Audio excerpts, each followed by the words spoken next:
Ẹ̀yin èèyàn lè wò lẹ́sẹ̀ káàbọ̀ sí Mashola Gist TV. Gist tèmi kábíyèsí wọ́n sọ fún àwọn olórí wípé kí wọ́n mọ̀ wọ́n ara wọn, kí wọ́n mọ̀ wọ́n ara wọn, kí wọ́n dẹ̀ mọ̀ wípé ààyè tí àwọn fi Queen Naomi sí ó yàtọ̀, wípé nítorí ẹ̀ ni àwọn fi gbé ìgbésẹ̀ tí àwọn gbé, nítorí pé àwọn mọ̀ pé wọ́n ń bá Queen Naomi jà spiritually. Wípé gbogbo nǹkan tí wọ́n ń ṣe làwọn ń rí, wípé àwọn ò kàn sọ̀rọ̀ ni, allegedly bá ṣe gbọ́ ni o. Wọ́n ní àwọn ò kàn sọ̀rọ̀ ni, wípé gbogbo nǹkan tó ń ṣe làwọn rí, especially àǹtí Wahab àti wípé nítorí ẹ̀ ni àwọn fi ní àwọn fẹ́ ìfọ̀kànbalẹ̀ fún ìyàwó àwọn àti ọmọ àwọn nínú palace, wípé àwọn gbìyànjú gẹ́gẹ́ bí ọba láti pèsè ibi tí wọ́n máa gbé fún wọn, wípé olórí kó lórí tí ò bá ti lè gbé ibi táwọn pèsè fún wọn kí wọ́n lọ sign divorce paper èyí tí ó wà ní magistrate court. Ẹ̀yin èèyàn lé, ẹ̀yin náà mọ̀ pé recently agbégist kan wá pé kábíyèsí prepare divorce paper fún àwọn olórí tí wọ́n bá yarí, tí wọ́n bá ní wọn lọ sí ilé tí kábíyèsí tí wọ́n rà fún wọn ìpè kí wọ́n máa gbé.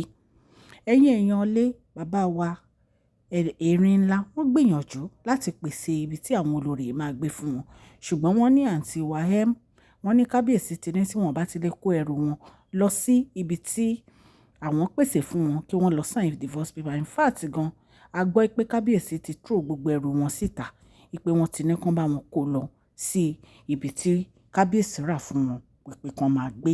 Gist tí a gbọ́ níta ní ká mú wá fún ẹ̀yin èèyàn lé. Ẹ jẹ́ kí n kí ẹ̀yin èèyàn mi ní ilé lóko àti lẹ́yìn òde wípé ẹ káàbọ̀ sí Mashola Gist TV. Mashola Gist TV ń kí yín. Mashola Gist TV ń kí yín. Adúpẹ́, adúpẹ́, atọ́pẹ́dá. Mashola Gist TV ń kí yín. Mashola Gist TV ń kí yín o. Ó ní ẹ ṣé o, lọ́wọ́ ọkùnrin, lọ́wọ́ obìnrin, lọ́wọ́ ọmọdé, lọ́wọ́ àgbà, lórí gbogbo bẹ́ẹ̀ ṣe ń comment, tẹ́ ń like, tẹ́ ń share. Adúpẹ́, adúpẹ́ ní ọwọ́ gbogbo yín. Mashola Gist TV ń kí yín. Ẹ̀yin olólùfẹ́ wa, ẹ káàbọ̀ sí Mashola Gist TV. Ṣé àlàáfíà ni ẹwà gbogbo lè ń kọ́? Orúkọ mi ni Mashola kò yí padà. A máa ń sọ̀rọ̀ nípa celebrity gist, royal gist, politics àti gbogbo nǹkan tó ń ṣẹlẹ̀ ní agbègbè orílẹ̀-èdè bàbá wa ní ilẹ̀ Nàìjíríà. A ń sọ̀rọ̀ nípa celebrity gist, royal gist, politics àti gbogbo nǹkan tó ń ṣẹlẹ̀ ní orílẹ̀-èdè wa. Ẹ̀yin èèyàn lè tẹ́ bá ti subscribe, ẹ tẹ notification bell kẹ́ ẹ subscribe so that a bá ti post any gist ẹ máa rí. A ń sọ Yorùbá lórí channel yìí nítorí pé a fẹ́ gbàgbé àṣà àti èdè wa. Ẹ̀yin èèyàn lé, à ń ṣe advert lọ́lọ́kùn òjọ̀kan lórí channel yìí, ẹ kàn sí wa ní Mashola Gist TV. Ọlọ́run Elédùmarè á bá mi gọ́wọ́ yín sókè o. Ọlọ́run Elédùmarè á bá mi ran gbogbo yín lọ́wọ́ o. Òkè òkè ni ọlá yín á máa lọ o. Ọlá yín ò ní lọ ìsàlẹ̀ láéláé. Orí èèyàn lé, wọ́n ní kábíyèsí sọ fún àwọn olórí wípé ibi tí àwọn rà fún wọn ibẹ̀ nìkan lọ o. Ìpè nítorí pé gbogbo atrocity èyí tí àwọn àǹtí wa méjì yìí tí wọ́n ti commit, wọ́n ní kì í ṣe kékeré. Wọ́n ní wọ́n ní kí wọ́n tètè kíákíá kí wọ́n kó ẹrù wọn. Bí a ṣe gbọ́, wọ́n ní wọ́n ti kó ẹrù wọn lọ sí ibi tán máa gbé. Wọ́n ní àwọn olórí ò fáìní ẹ̀ difficult o. Wọ́n ní ẹkún lórí ẹkún ni, ẹ̀yin èèyàn lé. Wọ́n ní nítorí pé kábíyèsí sọ fún wọn pé ẹnikẹ́ni tí ò bá fẹ́ lọ kó lọ sign divorce paper ní magistrate court. Ẹ̀yin náà ẹ wo ìgbà tí kábíyèsí tán ti fi sùúrù tí wọ́n ti fi bá àwọn olórí lò, tí wọ́n ní pé kí wọ́n lọ ra lé. Bí ọdún kan ààbọ̀ ní kábíyèsí fi sọ pé kí wọ́n lọ ra lé tí àwọn olórí yóò ra lé. Blank check ní kábíyèsí fún wọn, blank check. Ṣùgbọ́n wọ́n yarí, wọn ra lé. Nǹkan tí ó mú kábíyèsí fi lọ ra ilé yẹn fún wọn fúnra ara wọn nìyẹn. Kábíyèsí wá ra ilé fún wọn tán. Wọ́n wá ń sọ̀rọ̀, wọ́n ń complain, wọ́n ń bínú. Ẹ̀yin èèyàn lé, ṣé kábíyèsí ó gbìyànjú ni? Kábíyèsí gbìyànjú náà. Ṣùgbọ́n nǹkan tí mo kàn fẹ́ sọ lórí ọ̀rọ̀ yìí ni pé kábíyèsí try. Ẹni tó bá ní kábíyèsí ò try, kó ń gangan fún rẹ̀ kó lọ ṣe nǹkan tí àwọn olórí bá fẹ́ kó lọ ṣe fún wọn.